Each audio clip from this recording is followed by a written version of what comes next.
Today I'm going to try to show you and be reviewing it for myself, the two relays on the end of the runman relays, the fourth and fifth relays, not called that to get mixed up with relay 4, but after the relay 2, the relay 3, and the relay 4 is the A motor relay and the B motor relay. I'll show you where they're located on the machine right now. They're located right here on the end. That will say B motor relay, so it's that one. And those are its switches.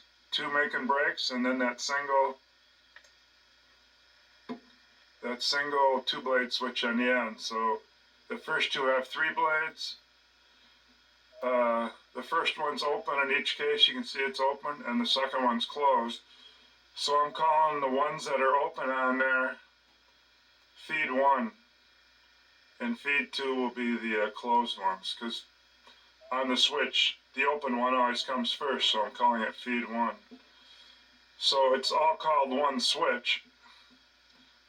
Each group of those 3-blade switches, there's 2 of them there, they're each called switch. One's called switch 1, one's called switch 2, and that single 2-blade is called switch 3. But on the schematic,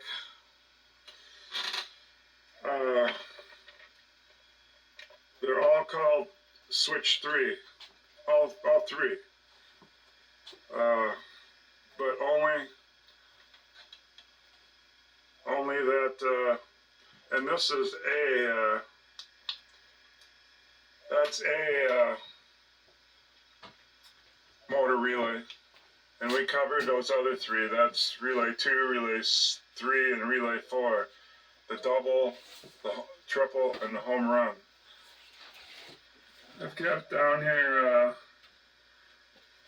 B motor relay has 3 switch duties, like I've shown you those switches. The machine schematic is drawn up, unplugged, reset.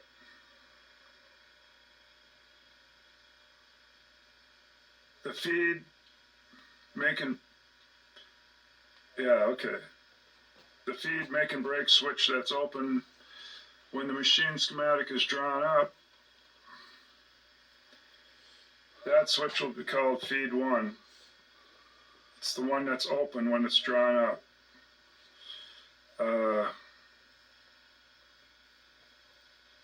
That's just the one I picked, I guess, because it's the one on the relay that's closest to the edge, and that one was always called switch 1. That's where I got that.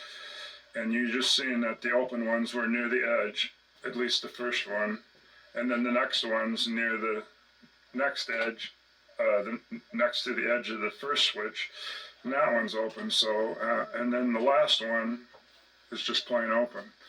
So we're going to call that open feed switch feed 1. Feed 1 on switch 1. If that's feed 1, the naturally closed feed when reset and unplugged, and the schematic is drawn up by the text that built it. The naturally closed feed when reset and unplugged, when the schematic's drawn up, will be called feed 2. I'm just saying that's what I came up with to keep them apart.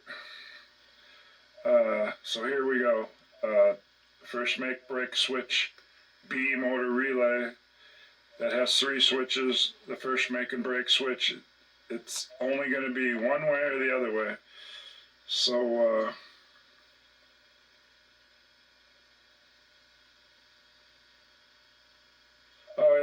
here's the part where I said I found out, because I'm studying these, I wouldn't even cover this the first time because all 3 switches were named switch 3. And one of them didn't even say B relay, but you knew it went to the B relay, not the A relay, because B relay is the only one with make break switches. So I right away labeled that one B relay. Then I had 3 switches named switch 3 for the B relay. I since named them switch 1, switch 2, and switch 3. So, yesterday, no, 2 days ago, I was studying the B motor relay, and the fact is, every time the B run motor turns, that's the motor underneath the pitch, or the motor run thing. Time the B run man motor turns, it pulls in the B relay. So when that index switch comes out of the dwell, which is normally open, guess what it's hooked to? It's hooked to this B relay. So then it pulls it in when it goes from one dwell to the next, which would be from first to second, or any of the dwells. Anytime it's out, it's going to pull in this B motor relay, the last of the 5 relays on the run, man. So then the make and break switches will change. The one that's normally open near the edge of the relay will close, and then the next switch in there, the one that's normally open, will close, and then the 2-blade switch will close. So then it's just to talk about the job duties of what job duties they had when it was open and then when it's closed. It's going to say what I just said. Job duties for all these switches closing when the motor runs till it stops, because that pulls in a B motor relay. Make break switches, since it has 2 of them, each one's going to have 2 feeds. When any hit, so after the extra bass hit, that's just a momentary thing. It will do the bell. It will do, in that little fraction of a second, it will do the bell. It will get the run man motor running, and it will load a player. A momentary switch does the 3 things. It's the small bell, loading coil, and starts the run man motor. So it energizes the 3 things, the motor, load coil, and bell. When the motor turns, that pulls in the B motor relay. That pulls in the B motor relay, yeah. Now, notice that both things are named B motor. The score motor is the A motor, the run man motor is the B motor. So there are going to be 2 B motor names here. That's just what they named it. So that relay that it pulls in is called B motor relay, and the other one's just B motor. And I usually put run man behind it, so B motor, run man in parentheses, but I don't always put that. So it's gonna, in the momentary hit, it's gonna pull in those 3 things, and then after that, okay, here's the normal state of this motor relay switch 1. See, it used to be called 3. I named it 1. So after the single goes down, and it does those 3 things, it pulls them in just a fraction of a second, the single switch opens, and since one of those 3 things, bell, loading coil, and motor, is the motor, obviously when that gets 50 volts on this hot rail, it's going to turn. The turning brings in, pulls in motor relay,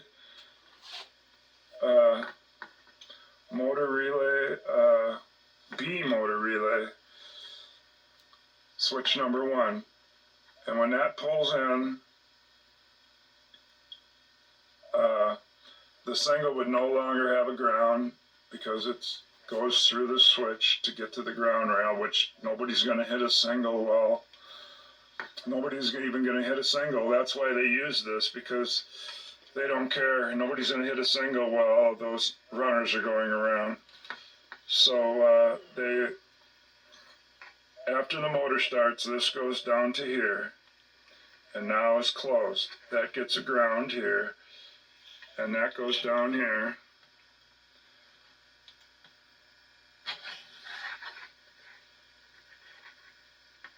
Yeah, that goes down here now. And anytime you get a grand slam with one of those extra base hits, that would probably pull in the all four of that circuits. This has a switch. It has a switch on each base just for the grand slam. So a grand slam would close all four of those switches, which I'm going to cover that. So the single could not happen anymore. The switch flips down, gets its ground there, and now if the name relay pulled in to give the grand slam light, the name relay would have to do with lighting up a grand slam light. One of these arrows. Okay, so that's what happens to that one when this make-break switch changes when the motor turns. It just opens the path to the name relay to pull in case you got a grand slam. Then that switch would probably close. I'll study that when I study the grand slam. Okay, now switch 2, right here. I named it that. You can see it was called switch 3, but at least it had B motor on this one. This one, they didn't even bother to put A or B motor. Like I said, A motor doesn't have a 3-pole switch. So, okay, so let's see what I got down for this one. I got down that the normal open path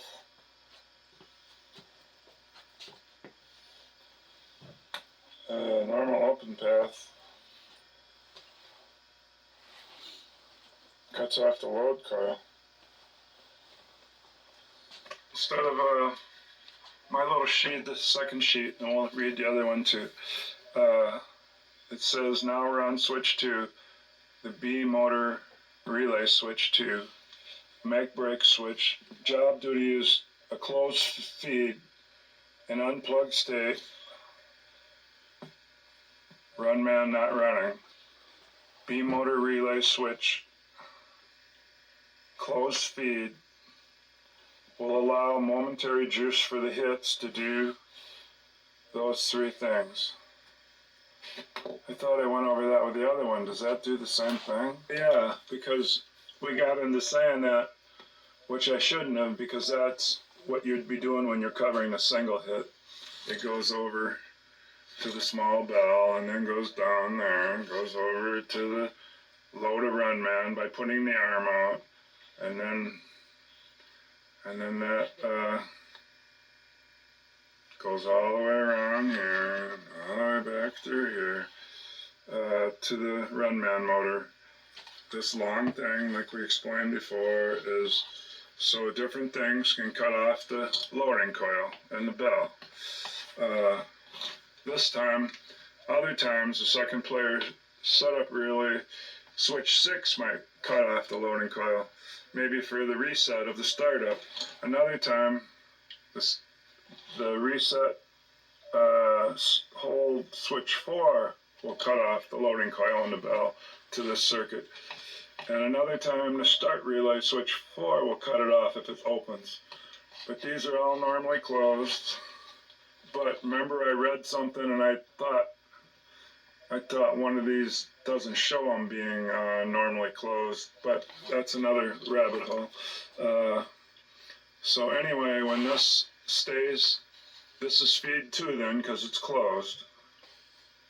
I said feed 2 would be closed, feed 1 would be open, so that would be this. This doesn't amount to nothing. It goes between this that will be open at index. It's picturing just the way it would be at index right now, because this is the motor relay. So what they want to do to cut off this loading coil is they want to bring the switch down after the hit, because that only takes a second to bring in these three things. So they want to bring this down, which cuts the bell off, so you don't get a bell every time the run man passes first, and it passes second, passes third on a home run, or likewise on a triple or double.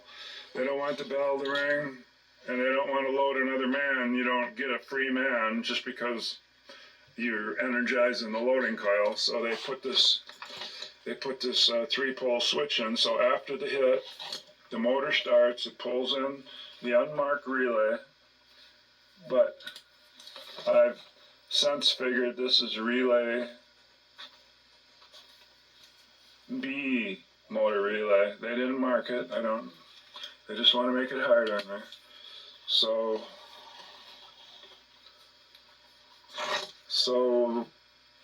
that momentary switch, this is the big switch. Up here I put the picture of a light switch in, because that's what I call that. That's what I call that number 2 relay, switch 3 with the pink around it. I call that the big light switch, because for every extra base hit, it turns on this switch, the light switch more or less, and it momentarily, just like that, zoom, the bell rings, the loading coil arm sticks out, and the motor starts turning. As soon as that starts turning, this pulls in, because this is switch 2 on B motor relay we're talking about. This was switch 1 up here. We're on number 2. This one's marked B motor relay, and I put an X by the 3 because I changed it to switch 2, and I named that one switch 1. So we're on switch 2. This pole pulls down. Now no more men could be loaded, because every time you pass a base, I mean, this is going to keep energized. So no more people could be loaded. They'll say, well, unless somebody keeps hitting the big switch to turn on all 3 of those, moves run man, rings bell, loads run man, starts motor. Unless somebody hits another hit, turning on the switch,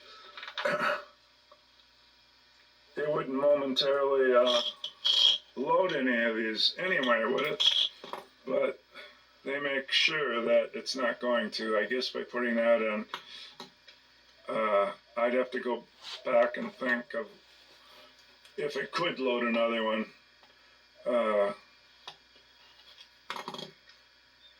I don't think so, unless somebody hit the hit again.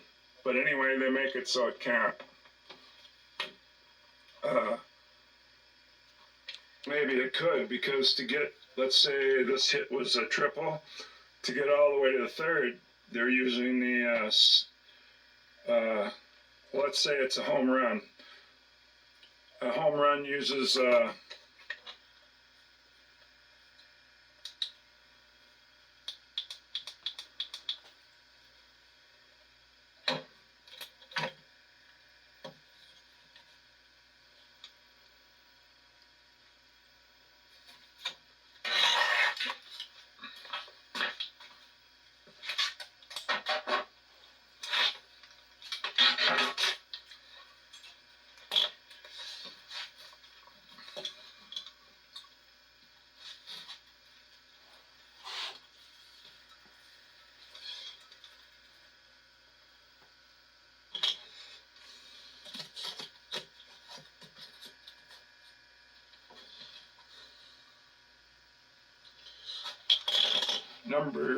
these were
So the long story short, it has two switches going that way and two switches in the way going this way.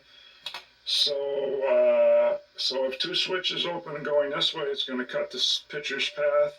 And if there's two on this side of where our switch A meets up, that's two more spots that could cut the circuit. And then if the score motor turns on the end to cut the circuit, so that's five places that can cut the pitch circuit, and they're all on there for a reason. So then the other thing to figure out here is we know it pulls in. We know it pulls in B motor relay, the one in the end. What pulls in A motor relay, because it's not on the schematic. Now, this is the first time I brought out the real schematic. It's big. It's 4 feet long. That's a foot up to here, foot to there, foot up to here, another foot up to there, and this. The relays are all on this side, every one of them. And there is no relay. I've went over this over and over and over. There's no relay that I can find. Here's where the motor relay actually is. It's called motor relay. That's the one where they didn't put B on it. Because the Runman motor ones are built like that. That's a relay. They always go with 3 of those. There's no A motor relay per se on here anywhere, but they have the switches. So that is the weird part. I have since changed these to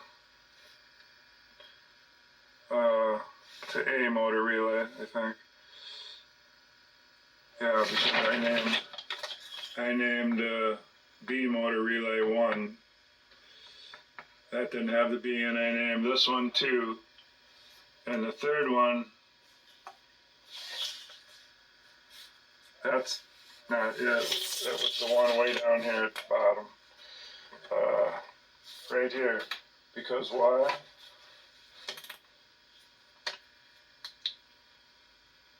Because they actually called it the B motor relay switch. So that only leaves these two in the blue. This one at F24, and this one up here, that's at 22. It only leaves those two. And the switches are not showing me where there's so anyway, I need to change this to A motor relay.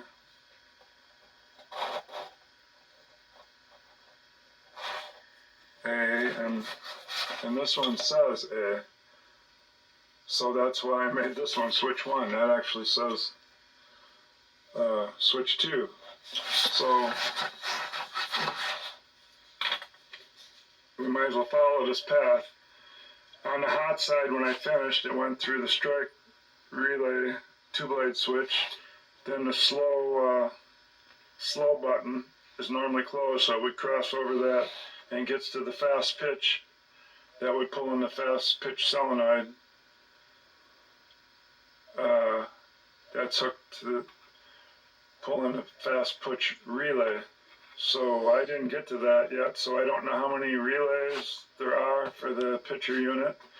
Like the Runman had 5, so we're not going into the pitcher yet. That's coming up next, or soon. So that's going that way through that switch here. They would want to cut the pitcher juice for some reason through this one. They would want to cut it through this one for some reason. I said there's 5. Then to get to ground, you got to go through this. This is a pitcher score motor, cam and switch. So the index, it's going to close at the index. So it's at the index in its normally closed state. So that gives us this clear path with all these shut all the way up to here in its normal state. But we have, this is not B motor relay anymore. That has to be energized to do what you're following. This one, these are normally, these two switches, see how they're both closed? That's how I made sure that this is the A one, because it's closed. These two switches are both closed. So without it plugged in, this one's closed, this one's closed, this one's closed. Just forget about this being a motor cam, it's just a switch. It's closed. I mean, until it turns, it's just a switch and it's closed. Then it's going to go up through here. And it doesn't have anything to do with this one because it goes up and turns. And then it's going to come up and go to this one. This one has to be, let's follow, okay, I did it wrong.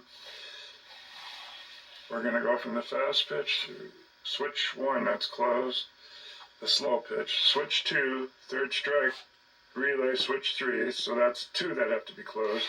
Our switch we're talking about, the reason we're doing this, that's 3. Here's 4. This has to be closed, and pitch motor C, can't see why there's a C, that's pitch motor, can't be turning. So 1, 2, 3, 4, then it goes up to here. Now, you don't have to keep going. That's what I did to find out where it went. They were just trying to get a ground from us. So they teed into us for a ground. So I've already done all that. So we got, geez, way down here. So every time I recount these, I gotta go back. Okay, so it's the open one. So we got 1, 2, 3, 4, 5. This is that 3-pole. 6. Then it goes up to shoot the arrow, and that goes up to that score motor that turns. That's 7. So 7 switches can break the circuit for pitching, it looks like. And so the A relay for the Runman motor has to do with pitching right here. So they'll let you pitch, but if this A motor relay for the Runman pulls in, it will cut it. Okay, so far the A motor relay, since it only has 2 switches, is going to be easy, except for that long path to investigate that. And then up here, it's just going to cut that small bell. And it's not going to cut it unless this relay pulls in. So this pitcher circuit's not going to be broken, and the bell's not going to be broken unless we find out what pulls in this relay. And we're not going to find out from the schematic because it doesn't tell you. So we'd have to follow a wire back from the small bell, or we'd have to follow a wire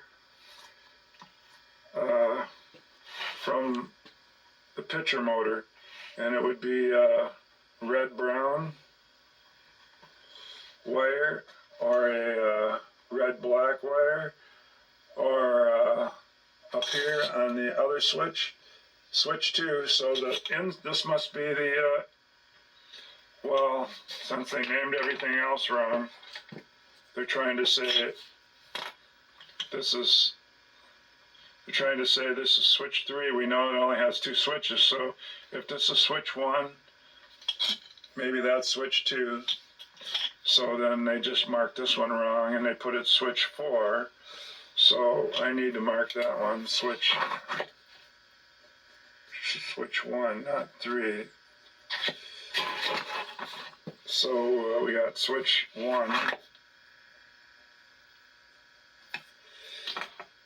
So then we could go over there and I'd have to follow a red. You're never going to see the colors because it's so old. Red brown and a red black. And up here it would be a 76 14. A lot of the colors memorized up to 5, but that's a 7, so it's probably a brown or something or gray. I don't know what those are, but one I think is red. And I don't know, you have to use the chart to see what colors they are. But so then I'd have to go from the single switch on the play field to the A motor. Of course, it's going to go down through a plug-in. But so if I wanted to find out this one that's missing, I don't understand why it's missing and not lined up with all these relays. But it's in the back there, it's there, and it only has 2 switches, but something's got to turn on that relay. So I don't know what it is. Maybe that will be a mystery for a while. Maybe it never gets pulled in. Maybe it always stays. That's the end of these relays for the rundown then, because I said I wouldn't get into A and B. I just did these and how it got the hits. If I said scoring, excuse me, because scoring's up there. I just meant the run man go around from the hits. That's it. I spent enough time on on those 2 switches on the A and the 3 switches on the B, but this is the only way I can actually understand exactly what they do is to really slowly go through them and investigate every angle. All right, thanks for watching. Well, I decided the next relays I'll do is the 6 and the trip bank relay. They all have a right and a left. And, but still on the schematic, they're all over the place. So, as you can see, this one's game over, and it's these switches. I think it says 3 left and 2 right. So they're all over the place on the schematic, so I got arrows drawn to where they are. Otherwise, you got to play Where's Waldo. So I did the same thing for 4 of the 6. Or no, I guess I did locate all 6. It wasn't fun at all. The match was pretty easy as there's only 2 of them. And the second coin relay has 2 on the left and 2 on the right. Okay. They're just so far apart in different spots. One's even over here on the 6-volt side. So yeah, I did that for all of them. Then I kind of got the pictures of the switches in the state. And it should be the, we're going to be unbolting this. I've already taken this cover off. These are the, it's going to be game over A, game over B, tilt, match, second coin, second batter. Yeah, it's like a little city down here with the city of relays and steppers. But now you can see the switches. The match only needs the left. It doesn't need left and right. I thought right might be by the coin box, because it's going to have a right and a left of each relay. So you got a stack on the right and a stack on the left of switches.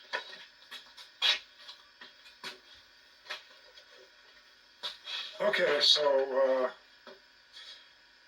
before we go up and I go through the circuit paths from all 6 relays, I'm tackling all 6 relays in a row, where I'll have all these investigated and wrote down before I even start doing that, which I haven't done yet. And I know when I hit an open switch on the schematic, means it stops everything, and I gotta outsmart to think why that's open and the reason that could be shut, so the circuit can continue on, so I could investigate it, where it's a good solid circuit, doesn't have an open switch.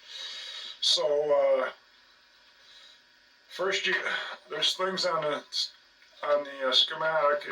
It helps to know how the thing works. So first off, you got to say to yourself, what is a trip bank relay?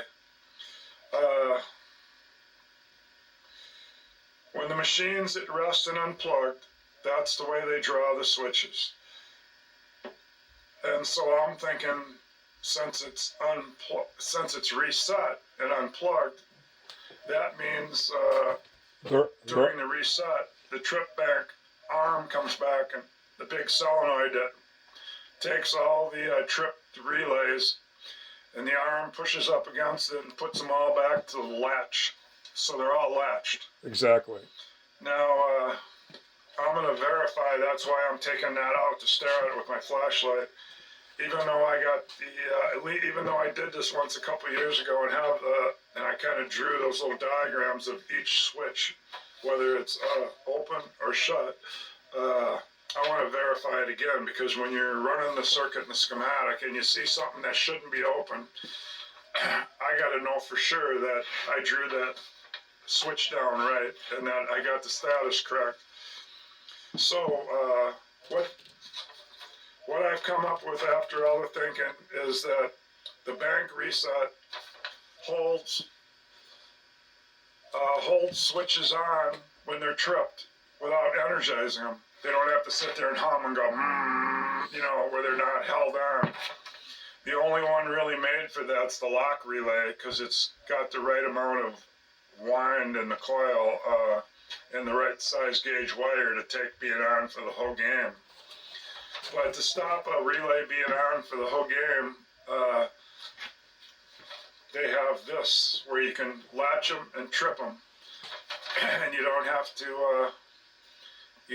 keep a second coil on, because a real trip and latch relay down on the board there has two coils, one to latch it and one to, or it's either one to latch it or one to trip it, and one to break the latch, or one to trip it again and then one to latch it back.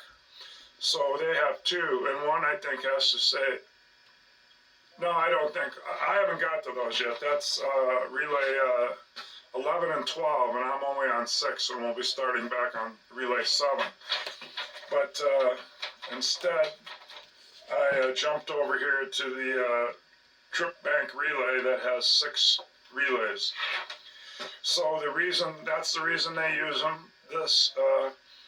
And then one solenoid resets them all to start the game. So the schematic, when you're reviewing the circuits, you have to know the status of the switches, and if it's reset and unplugged, they should be all latched, because the arm latches them back. I'll show you that in a second. So let's take each relay. Game over, and I got 2 of them, because it'd be game over first player, game over second player. Wrong. When the machine is reset and unplugged, these relays are likely at their default state if they were tripped during the game, so that means back to being latched. They reset to the default state once the big reset arm activates and the start of a new game. The tilt relay, this would be in the default state. I'm going to be pretty much saying all these are going to be in the default stages, which is what I come up with, because these are all made to have something trip it off the latch, so where it's activated during the game. Every one of these, I went through it. Game over is obviously going to be to trip it when the game's over. From each person, the tilt is going to trip to darken the game where you're done if you tilt it. Match is going to trip it to match if you match. second coin relay. This relay would also reset to default state after the machine is reset. During gameplay, it gets tripped when the second coin isn't, after you pushed it. Let's say you got credits on there. You've already let the score motor run to add up the credits through the credit stepper. And so you got credits on there. You push the credit button. It starts the game for one player. And resets the game for one player. And then after the reset, if you want a second person, you push the credit button again. That's when it probably takes this second coin relay and then trips the second coin relay on the trip relay.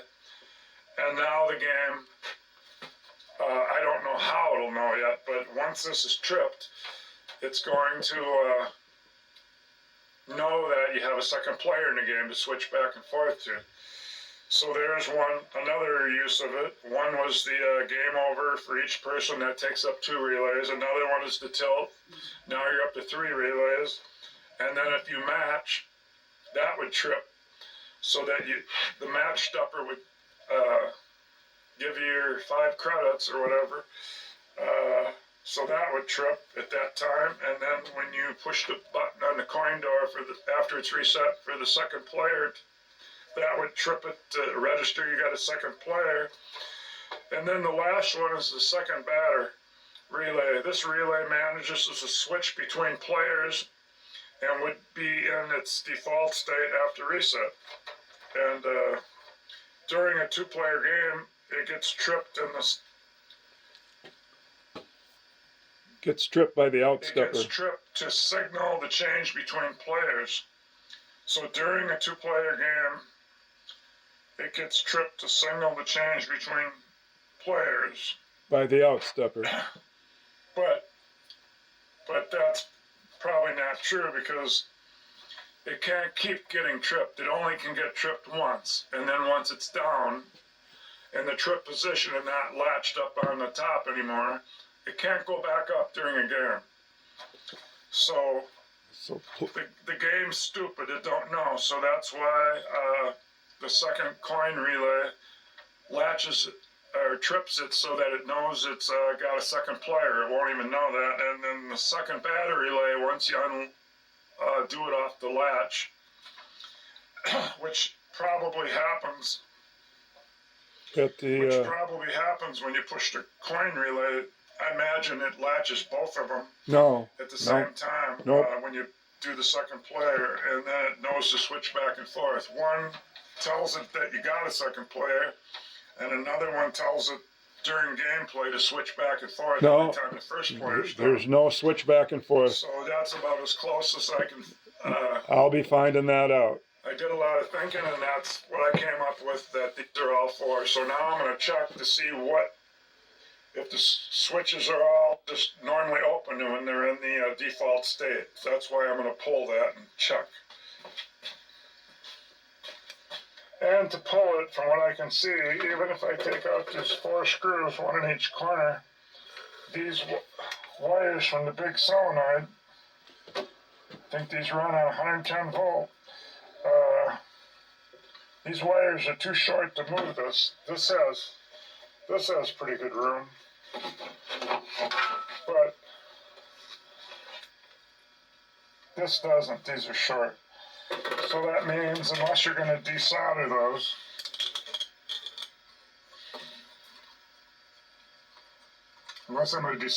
which I'm not, if I just pull that screw out on each side of the solenoid and then pull out that pin,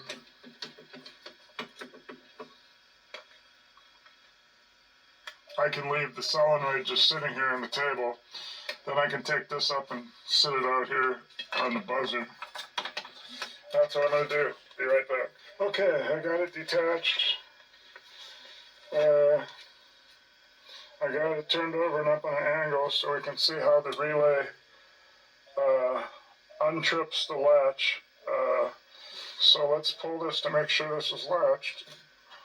Oh, no, don't do that. I don't want to break any wires out just to show you. Okay, I've pulled this and it moves this is what the solenoid pushes.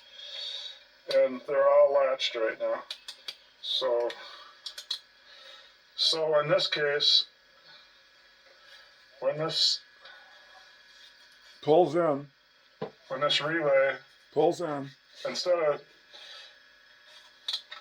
and you know, I say the relays pull in. Here's a picture of one actually pulling in. You see how that tripped it off the latch? And then if you want it back up, this lever hooks it back like this. See, it's up there now, and to trip it again, we'd have to go, the relay would have to pull in. And now it's tripped. And when the relay pulls in,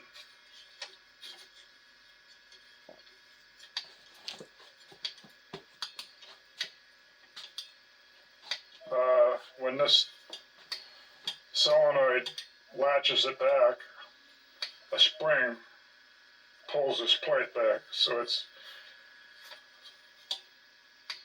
that's probably what latches it.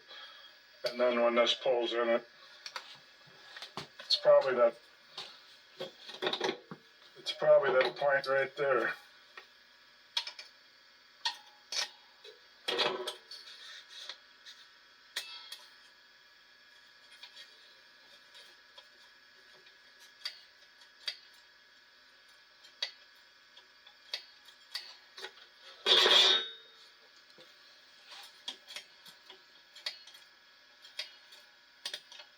Yeah, you see it move over there?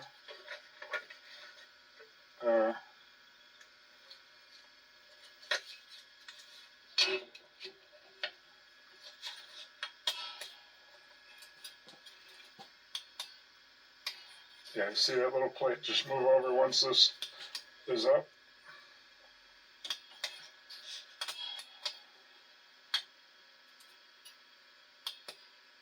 That's a spring pulling it over.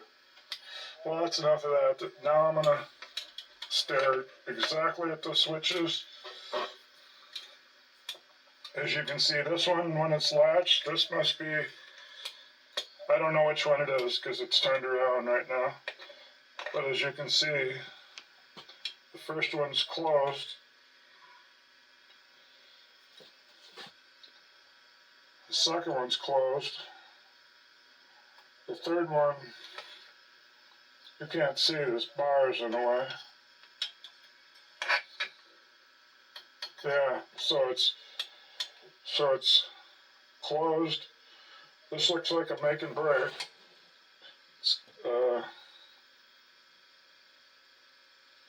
No, I don't think it is. It's just a two-blade switch. Or is it? Let's see. It'd be easier to tell if I flip it.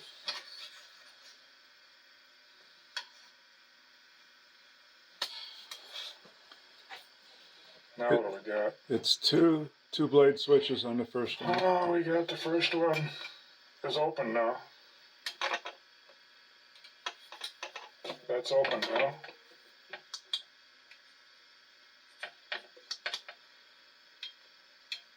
Anyway, it's too hard for you to see. I'm the one that's got to verify them. So I have to look at all these like that. It's easy to see when I put the latch back because you can see it moving and changing them. So unlatched, that's open. Right there. That's open, unlatched.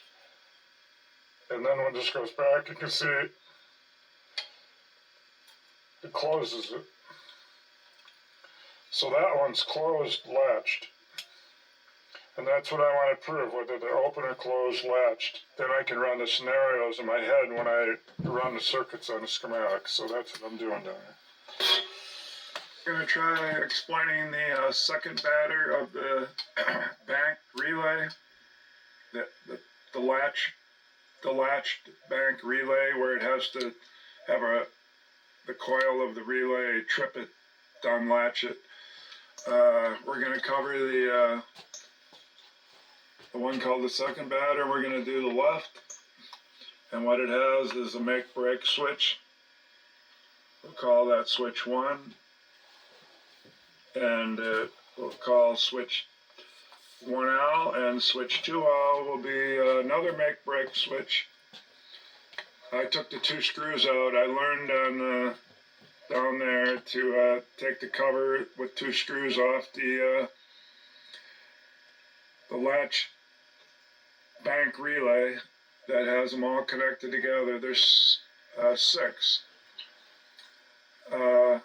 6 job duties anyway. So 6 relays. And I took the 2 screws out, and that way you could lift up the whole switch stack. So I lifted up this whole switch stack. This is all one switch stack. But on the schematic, it'd be switch 1L, switch 2L, and switch 3L. But it's one switch stack, and they're all to the left. And the make and breaks are there always seem to be, the bottom side is the open side. This is when they're latched. The bottom side is the open side. And the top side of the make and break is the closed side. And that goes for the next one in the stack, same way. Excuse me. And then it has a single switch. I wrote down what they do here. So, and then then of course there's the right side. That's a separate switch stack. So you have your left switch stack. All these are on top of each other. This is on the bottom, this is in the middle, this is on top. That's the left side switch stack. Then you get the right switch stack, which is a make and break at the bottom, and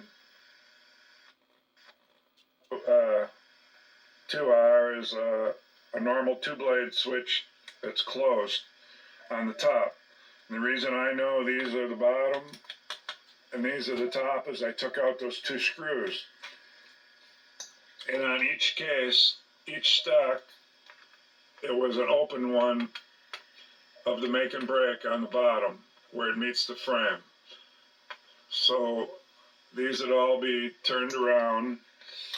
This would be turned around like this, and this would be the top one, and the 2 screws would go in from over here. And these would be all in a vertical stack. Same with these. So let's take the left side, and I'll explain what they do because I got little arrows. So let's take the closed part of it. So it'd be this part. My picture over here is a quick drawing. So the closed part of it of switch 1L, it will do the 1090. The normally closed side will do the 1090 drum for player 1. Then when player 1 is finished, they're going to change. It's going to change from the outstepper doing it. When it gets to rivet 6, or rivet 5, it'll be changed. Rivet 6 and 7 and 8 are the 3 outs for the player 2. So now make like this is tripped if player 1 is done. And then now you got the 1090 drum for player 2. And this one, it's going to be the same sort of thing, only when this one's closed, this one is closed, it's going to be the 0 through 9 square drum. And then when player 1 is finished, the outstepper will change it over and it'll be this normally open side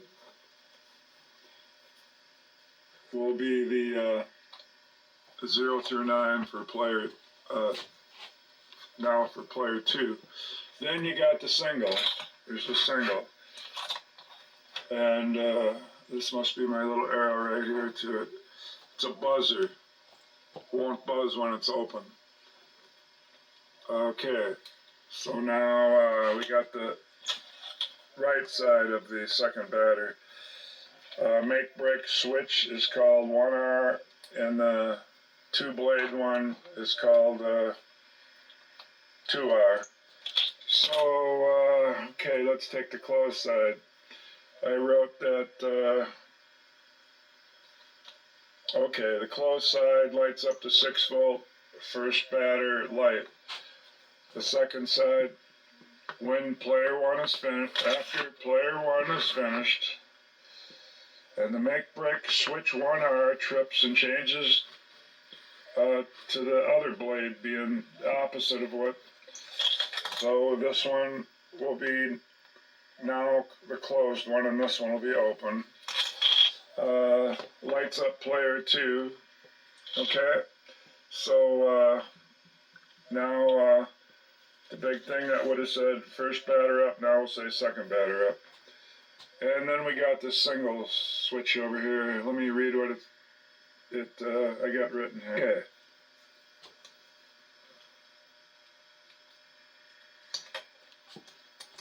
This is the one that will unlatch this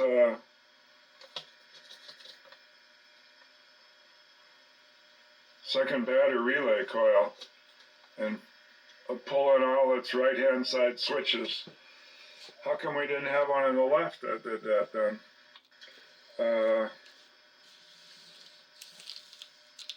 Oh, because the first player goes straight through and it doesn't need anything tripped.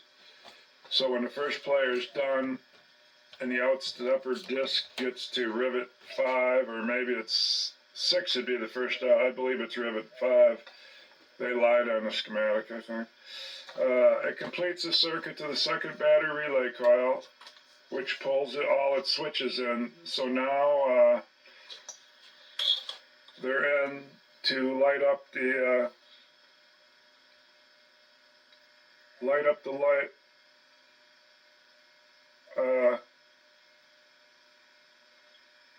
Where the closed one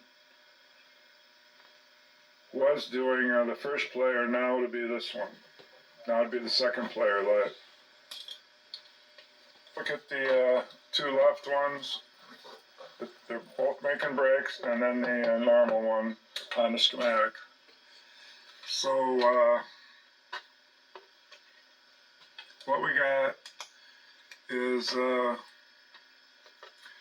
what's on the side for the load that the circuit's going to do is the first player drum and they're each, this is the 0 through 9, and that's the 10 through 90. And there's that one make and break switch, and here's that other one. Okay. So here you got the run relay switch in the back box. When that closes, it will give the first player it will change the 10 through 90 digit.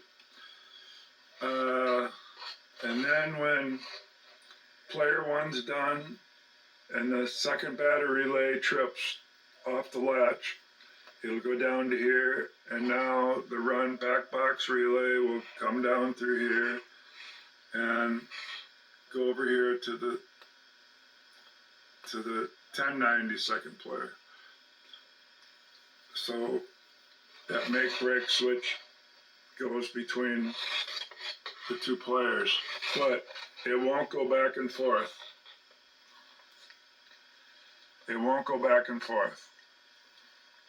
You have to wait till one switch is done, and then or till one player is done with his 3 outs, like they normally would be in baseball, and then it will trip for good till the game's finished with the second player. I went back and forth looking at this, and because I was thinking pinball again. In fact, it took me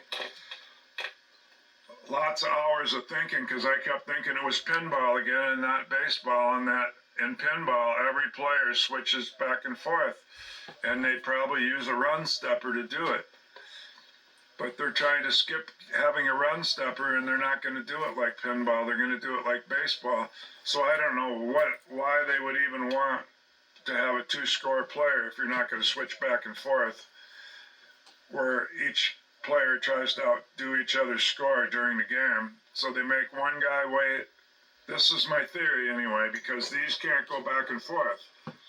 Once the bank relay trips off the latch, it has to stay there until the end of the game. Until the end of the game for the big arm with the 110-volt solenoid to latch them again. So this has to be the way it is. And since baseball usually do your 3 outs and then you switch sides, so that's got to be the way they're doing it. Because once this unlatches, the coil will pull it in off the latch, and it will unlatch, and then it changes poles, and now the score will finish with the, they're both the same. They should be anyway. Let me see if they are. I just ran it straight through from a run switch. It goes to player 1. And when that player 1 is finished and the latch, the bank relay that has them all latched, the second batter relay will get pulled in from the out unit, getting to rivet 5. It will go down to here. And guess what's down here? The second player score drum stepper. And so now the single points, which are runs, will score on the second player where they're supposed to be scoring. Okay, so we only got this single switch left here. So let's see what that wrote down. That's a buzzer. That's going to be on the 6-volt side of the schematic. Okay, so that's where we were. So we'll go down a little to there it is over there. So let me bring it over. Okay, so here's the buzzer circuit. So that's the out stepper. They got it pictured on the it's the out stepper disc. It's not the notch part with the coil that moves it up and down. It's the disc that turns to a different rivet when the out stepper does go up a notch when you make an out. So here they got it pictured as being on the 3rd out, and this is the impulse cam of the score motor, and it gets its ground. No, they're showing out 4 and out 5. 4, it's 48 wire. So there's 4. There's an arrow. It gets its ground going through the second coin relay, switch 2R. And so that's where it gets its ground at. This arrow going that way because it didn't go here. So, okay, so when this is out at rivet 4 or 5. It could be when it makes every out. They're just showing the 3rd out. I haven't even played the game, so no, that's not it. The impulse cam switch is going to close at position 5. Nope, it gives 5 impulses, and it's going to buzz the buzzer.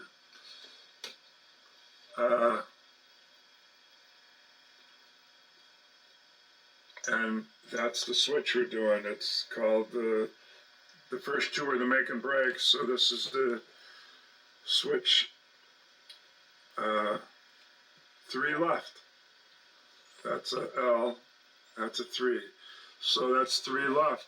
So that means if it's switch 3 left, this relay is pulled in, and that's the left, and this is a normally closed one. So let's go back and look at this. So if that's normally closed,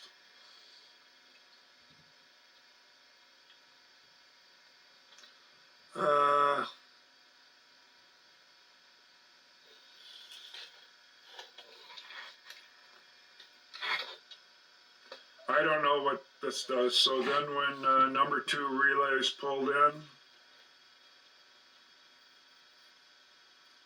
Have to it open. would change Have to open.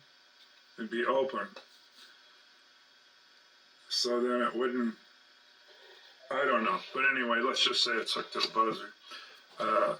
But this is a switch and it's there for a reason. So if this is a normally closed switch, when the second player starts playing, this would be open for the duration and it could not buzz. So it could be on the third out for a reason, because it's gonna buzz when the first player's got his third out, and then when this pulls in, it'll be open and it won't buzz anymore. That could be what it is. Okay, let's go on. So we figured out on the right side, which instead of being these will be these, and on the relay, when you're looking at the machine from the left side, the trip bank relay where they all latch is on the left side of it. So when you're working on it with the playfield up, you would be standing on the left side because it's on the left side, and the right side is the side by the coin box more, and this side is this part towards the run mount, and that's the way it would be, left and right. So now we're on the right switch, which would be more towards the coin box side. And we just read all this, that this, when the first player's done and this outstepper disc at rivet 5, it will complete the circuit so that the second batter relay pulls in, and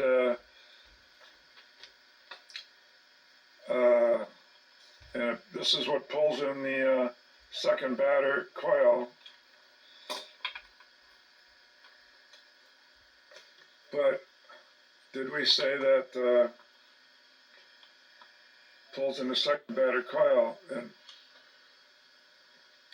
I didn't see one that pulled in the first batter coil. I'll have to look. Maybe it pulls them both in. There's no first batter coil. Left and a right. This side will be the one that switches from the second batter up light to the first batter up light. Okay, that switch 1R, we're going to have just 2 switches on the right side in the stack. This is the bottom switch. It's the make and break with the open first like the other ones. They always had the open first and the open first on the bottom. And then the closed one's more towards the top, but it's all one switch. And then you got the 2-blade. So here's the bottom switch.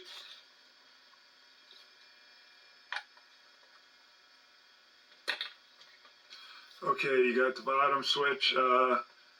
Before it trips, the normally closed side, that side, not that side, that side, would be doing batter 1 light, first batter up.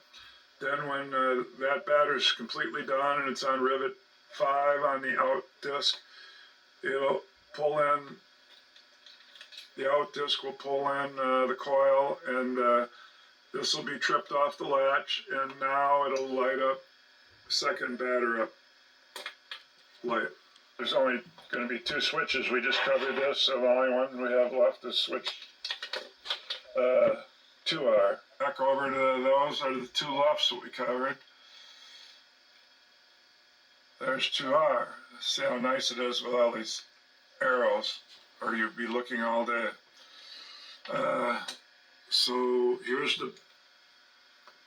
the coil. When it pulls in, we'll unlatch it from that bank relay latch. And so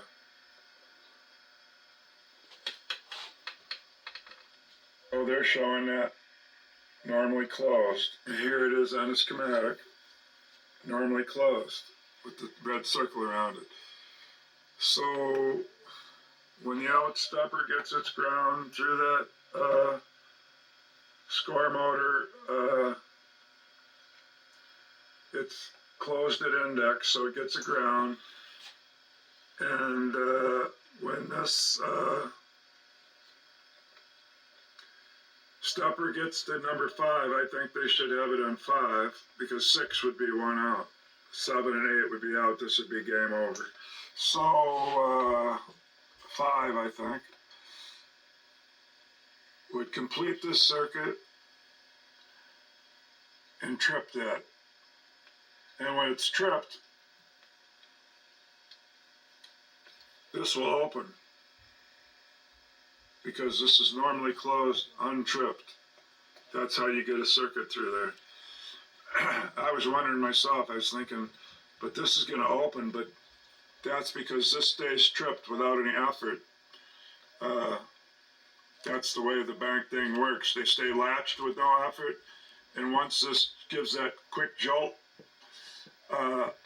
it'll pull in, just for that 50 volts in it, it'll pull in, and I'll unlatch it, and it will relax, but the switches will stay in that relaxed, or that trip position. So when this is tripped, that's its job, it's done. This is going to be open, but it's already tripped. So the out thing here did its job. It pulsed, or it just gave a good juice to go through here and trip this, then this would have opened up. That must be why it's normally closed.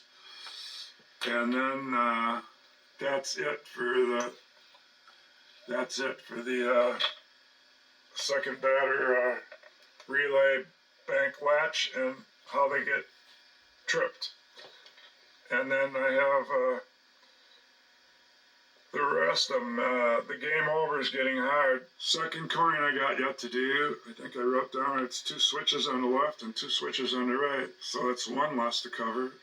Then the tilt one, that's got, with all these relays, it's just crazy how there's about 25 of them. Credit, coin meter, out stepper. There's the ones we just dealt with. High score, good strike, game over. See, the bank relay ones are just mixed in with the rest of them here and there. It just doesn't stop. I just didn't write them down. Looking for the game. Okay, I'm switching over to the game relay here. I already had the whole segment recorded, but this was so hard for me that I still didn't understand it that good, and just gonna now record it for a second time. I started these 2 relays from the trip bank probably 4 days. I mean, I've probably got way more hours than I want to tell you on it, but I'm getting better at reading the schematic, and the thing to get better at is thinking which way the switches are, because it's unplugged and reset. That's very important, or you can't read it right. So all these relays were was the game over A. I looked on the machine, there's three two-blade switches for the left, and there's two making breaks for the right. I only ever found one of these three. I didn't look to see if a couple of those didn't have wires hooked to them. I never thought of that at the time. But, so, we'll only be doing one of those. And then on B, they got them mixed together. So you got a make break, then you got a normal two-blade, then you got a normal two-blade, then a make break. So that's what we'll be covering, and then I'll show you what I've learned, how to read something correctly. I even learned something better on the reset. Okay, even though I haven't got to the second coin relay, I learned how it gets turned on the right way after the reset. So the reason this doesn't get pulled in during the reset is because of this switch that we're covering in the game over. This is going to be a game over relay switch, even though they didn't mark it. And that's another reason why I'm redoing this about the game overs, is because these weren't marked and I fully didn't know how to mark them. So when you push the replay button, if you got credits on it, and it's going to go up here and pull the index in, and it's going to do the read index hold switch. It's going to come around here and gets its ground through that score motor, normally closed make and break switch. Then it also can tee down here, and the index would be closed then. It's normally open, so there's a bunch of switches in a row here. 1, 2, 3, 4. So you got to know what all this is happening to know when the second coin relay is going to get pulled in, so that the second player will be registered, so that it won't say game over after the first player. So this is open, but it'll be pulled in because this is pulled in during the reset. So come down, it's getting its ground over there, come down here. This was the reason that this doesn't, this is normally closed when it's not tripped. That's the second coin relay switch 2L. The outstepper unit, they say this is reset and unplugged, so that would be on 0. So an outstepper on 0 would be normally closed to let the machine know that it's on 0. This is the one, this is the culprit that stops it from when you reset it, so the first time it doesn't trip this, because you don't want this tripping. You got the bank reset. You got the bank reset right up here,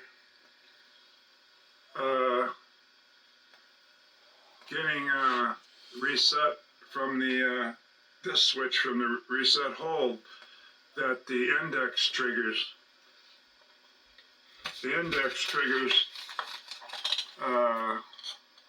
I had reset hold on here, I had second coin on here, but I crossed it off because now I know it doesn't do it. So it does do the start and the reset hold and the lock relay. So if it does the reset hold, there it is, and it's going to do the big arm on the 110 volt solenoid to pull in the any of the tripped of the 6 bank relays. So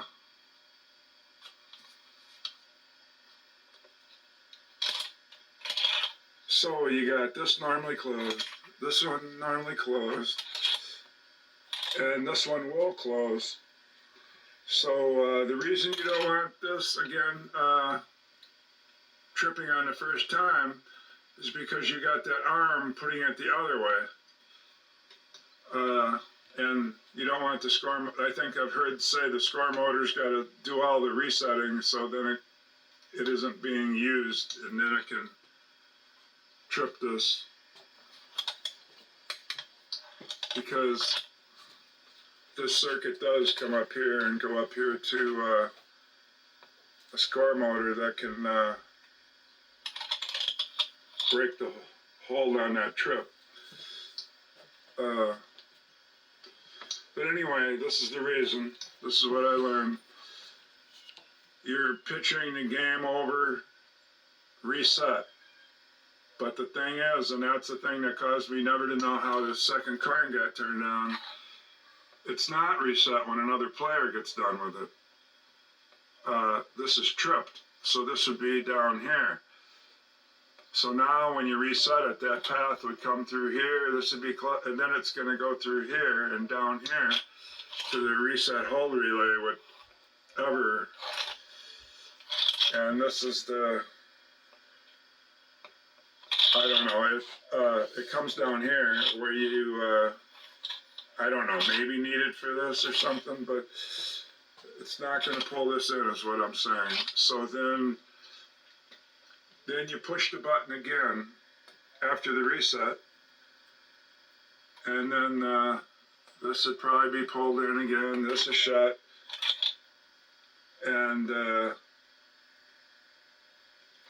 now that the trip bank relay has been reset, this is closed. So now you can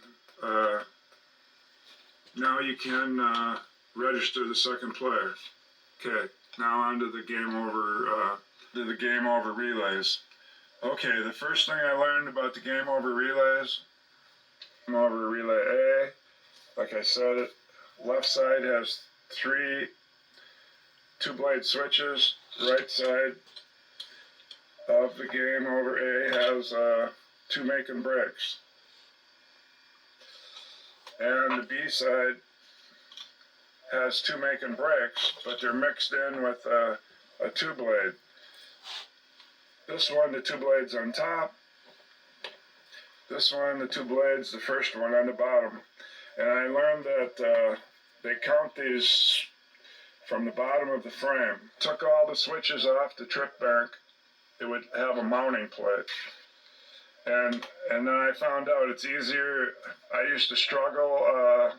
I took the motor, or the bank relay rubber mount screws off from each corner, and I tried to turn it this way and turn it that way, and I unhooked the big solenoid so I didn't have to desolder the wires, trying to see where these switches are, what state. All you do is you pull the 2 screws out of each switch stack. So A would have 2 switch stacks because you got the left and the right. So you have 2 screws for each relay. And then that's the way it is. 2 screws for each relay except the match, and they only use one side. So the thing is, when you pull these off, you can get a good look at the switches then. But here's this gasket that's on the bottom, and it won't stay there. And if you've ever done a manifold, intake manifold or something on a car, the gasket always wants to move.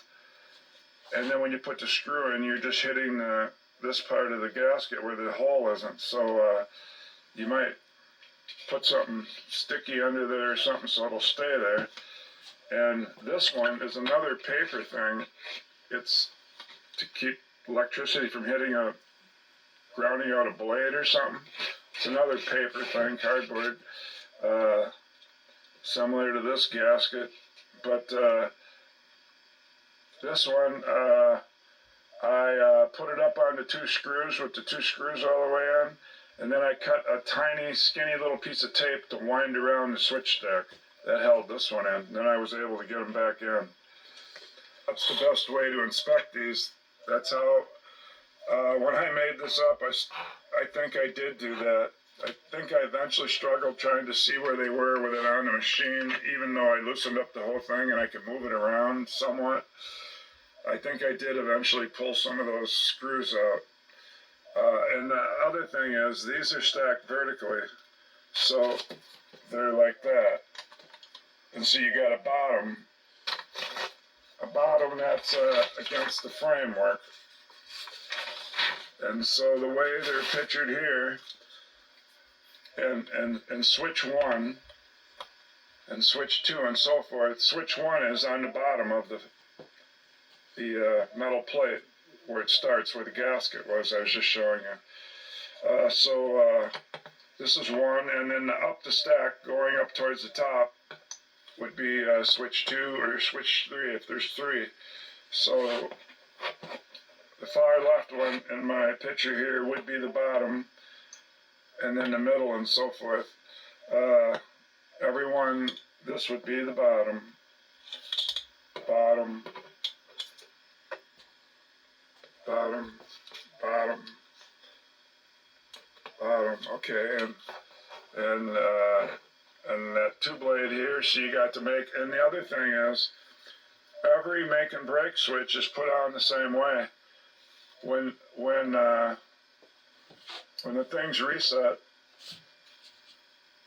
the bottom one's always the open side and the top's the closed side. See? Open side. I mean, that's a 2-blade, but open side, closed side.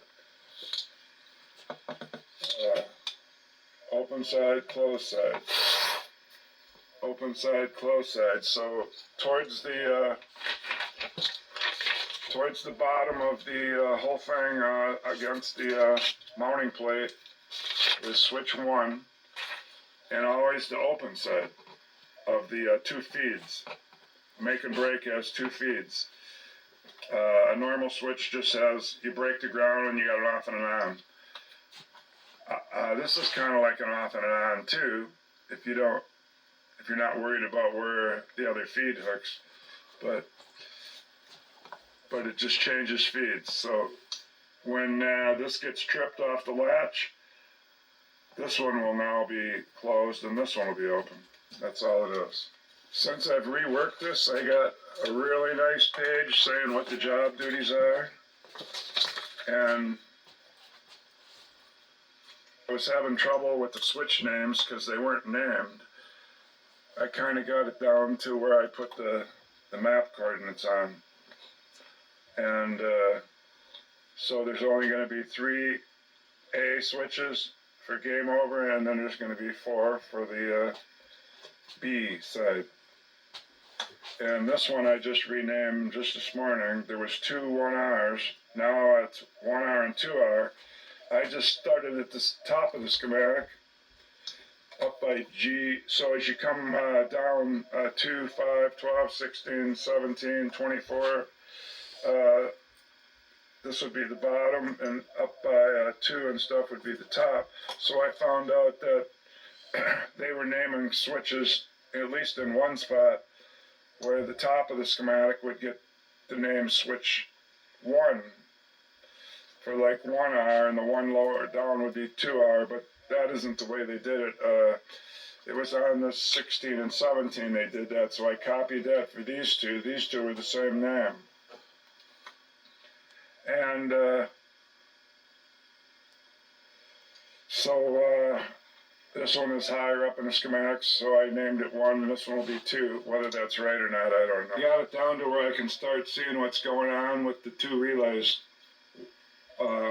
Game over A turned out to be bat coil duty, second coin duty, and Grand Slam reset duty, called the name reset. And game over B turned out to be the real game over relay. And it's going to be game over player 1, game over player 2. If you tilt it game over light, and cuts the pitcher, so when the game's over, you can't have a kid playing around pitching. With the bat, it's cut the bat juice so that when the game's over, it will, it cuts the ground. That's how a switch works. You cut the ground to the bat. We notice from this is game over A has these odd job duties. Cut the bat, allow the second coin up in that where the reset button was that we just showed you. It allows this second coin to be added, and then not be added on the first initial reset. And if you were on the 10th, if you happened to be when you got to the game over on the 10th Grand Slam, it activates the Grand Slam reset. So that's odd duties. I used to think it was one of these was for each player, and then I realized after hours of research, I got off that idea because I keep thinking pinball. It's baseball. Baseball only has one ending. A game only has one ending, so you only need one game over. So when the first person gets done, the game over A doesn't mean that's just for him. It's nothing to do with that. Then the second person just starts playing, and then the real game over triggers. But when this one triggers, I'm not quite sure. This one could have a jumper wire overhooking to this one. I don't know, because you don't want the bat coil to work when you're done. And I know this is tripped because when you reset it, that switches the other way up on the to turn the second coin on. And you would want this Grand Slam reset, so somehow this one might have a jumper wire to B, might have a jumper wire to A, but the game over is going to be done with B. And so I researched it so well I can put on a better presentation about what the two latch and trip banked relays, not all six, just the two, the game over A and game over B do. You've already now know what they do. Now we'll learn how to follow the circuits for them. With the 110 volt, this is going to be A, 2L, 2 left. So it's the odd job duty, and this is an odd job here. This needs to be, okay, this will be open when the game's over, but this up here, this on the reset, this is going to pull in the bank reset with the arm to relatch them all on a latch. So then that closes us for the game, and it allows the bat coil to work. That's what that one does. It's just from the ground through our close switch. Once the bank relay resets it,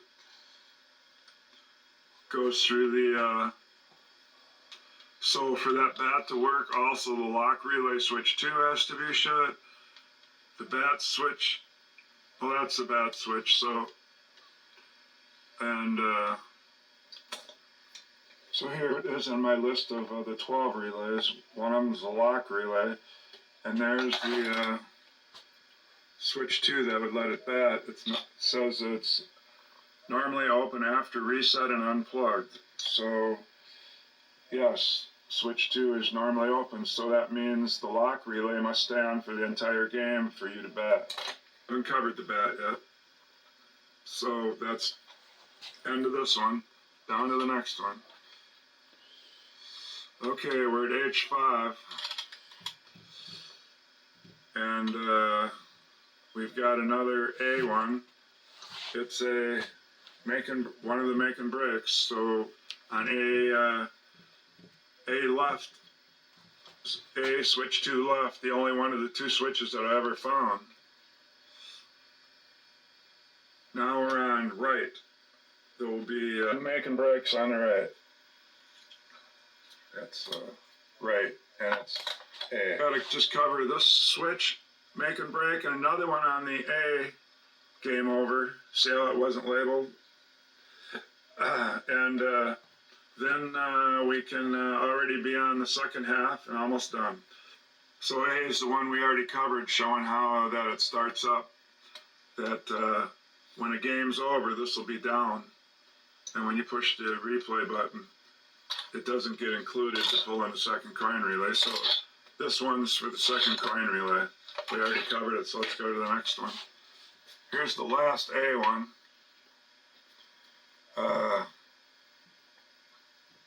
This is the Grand Slam reset one. The yellow will highlight it. It will set, the way it is now, reset and unplugged. It will go down to there, which goes over to third strike relay. But it's not a clear path unless that switch 1 to this, it's a hold switch, is shut. And it does go through the fifth out. So the way the out unit works, I mean, this is going around all this. It's shooting down there. It's not going around it. It's going through the 5th spot. And that's equals 0 on the first player. So this is 0. The 5th spot rivet is 0 on the second player. So there's that 5th spot. That equals 0 up here. So this side of the make and break doesn't seem to do much.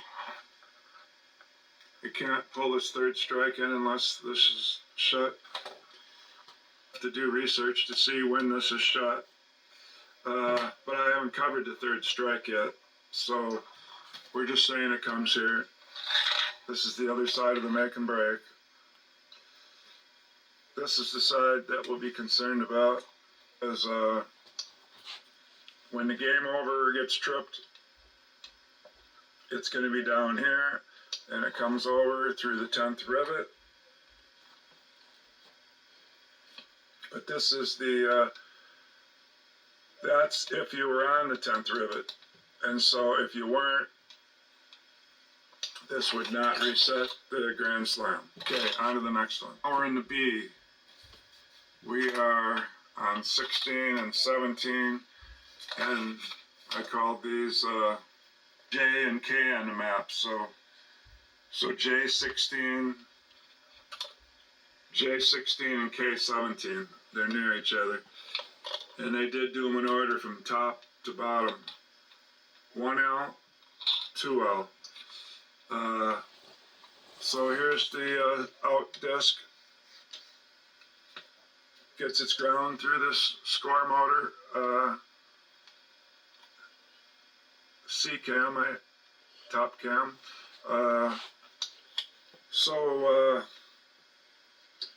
Game over gets pulled in from the first player, and when he gets to rivet 4, it just goes straight through and pulls in.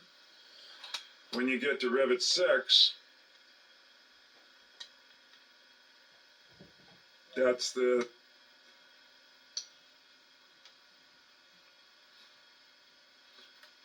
six, 7, and 8 would be the, it's either 7, 8, and 9, or 6, 7, 8 are the 3 outs for the second player. So when you get to that, it pulls in the second batter relay. And that's that relay we previously covered. I didn't have the information I know now, so, and that's the thing, I'm covering these one at a time. They're kind of connected. So then when it gets to rivet 9, follow this yellow path. It goes around this switch 1L, the second coin relay. Bypass. And B game over. These are shut if the game isn't over, so it would have a clear path. Still latch. So from rivet 9, second player just got his 3 outs, it will do the game over relay. It will turn the game over light on, which will be another relay in a second, and it will darken the game and whatever. Kind of, this is hooked to tilt also, and same thing tilt does. Game over, darkens it, it's done. And here's in case you tilt it. It goes around all these. It jumps around them. It goes right to the game over, and here it is. Tilt. Okay, so tilt. Jumps around all that. There. Comes up right in front of the game over and pulls in and ends your game. So that's this one. Switch 2 L's for the tilt.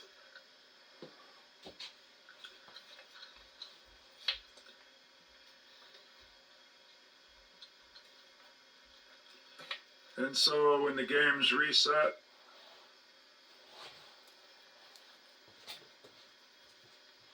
and this is not pulled in, this is not pulled in, where it switches all change state, it looks like this is closed. I'm not sure, because there's a switch here for the tilt, so I'm not sure why they had to put a switch here.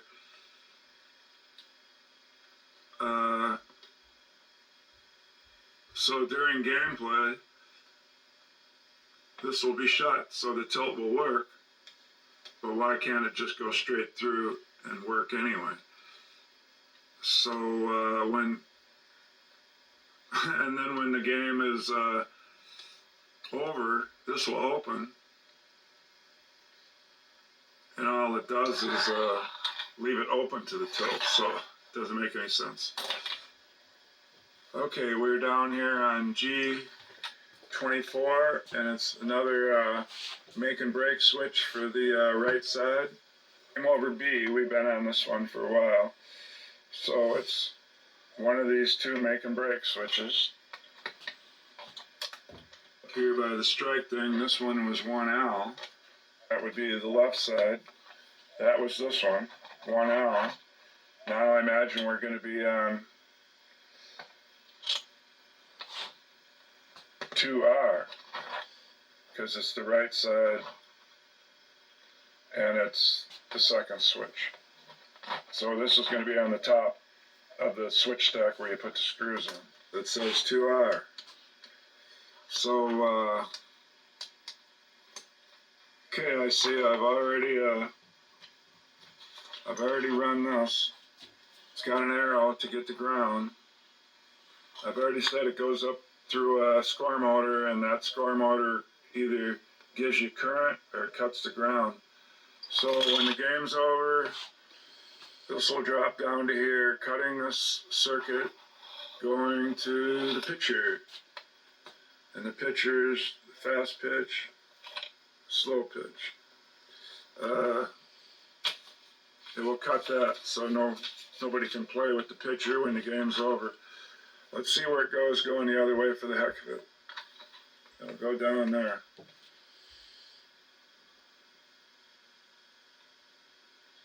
Tilt.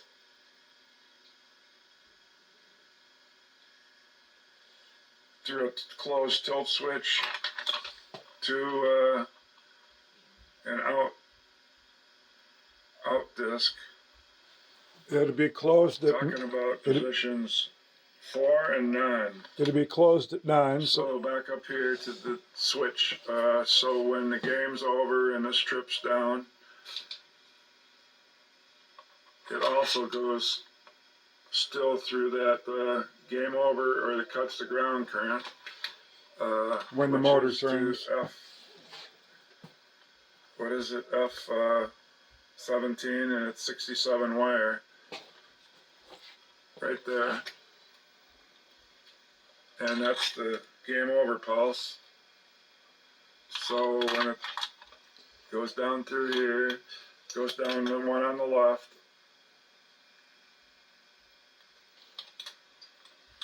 goes through The closed 9th. would be something that closed. says it's significant to be at the rivet 4 or rivet 9.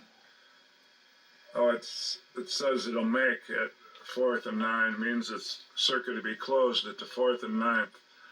So the 9th is the end of the game, and the 4th is the end of the game for the first player. So that's what those are. End of the game for the first player, end of the game for the second player. So then the significance here is this is the circuit to when the game over's done. It'll be blackened. And oh, guess what we got? I missed that earlier. We got the match. So this game over sends the match through there on this other feed. So sometimes the other feeds are important. They're not little bitty things. So this, if this is the first player or second player, or they can both match, and it comes down to here, goes over there, goes up to there, tallies up one more match, runs the back box match impulse relay, and turns on the match light.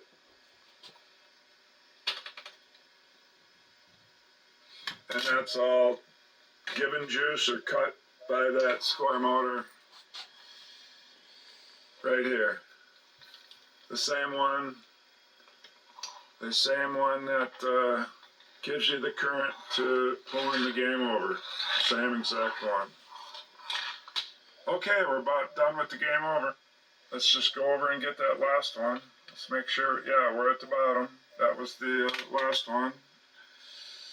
That was the match. Okay, so let's go over and get that last one.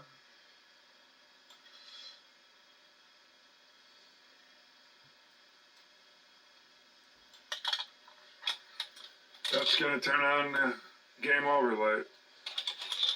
This is one of the B two-blade switches called 1R. 1R belongs to the B game over relay. The second relay on the thing, not as close to the where you put the coins in. So B relay is the second one down, and it has two switch sticks. And in those two switch sticks, we have two two-blade switches.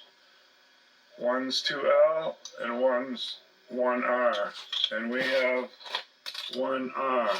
So we're looking at the B relay, right side, 1R, and there it is. It's the two-blade switch underneath the make and break. So this is going to be the bottom switch against the frame if all the switches were taken out.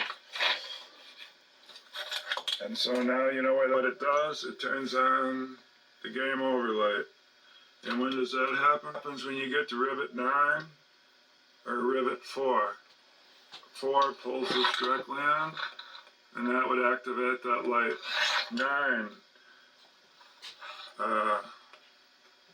9 pulls that directly on, and rivet 9, and then that turns on the game over light. These are those rivets on the, oh, that's the strike. He's talking about the outstepper. There's the strike. And I should have known this is a strike because you see just 3 rivets. You know, 3 strikes. Say, well, there's only 3 outs too. But then they got it set up for 2 players. These are all the rivets on the outstepper and the fingers.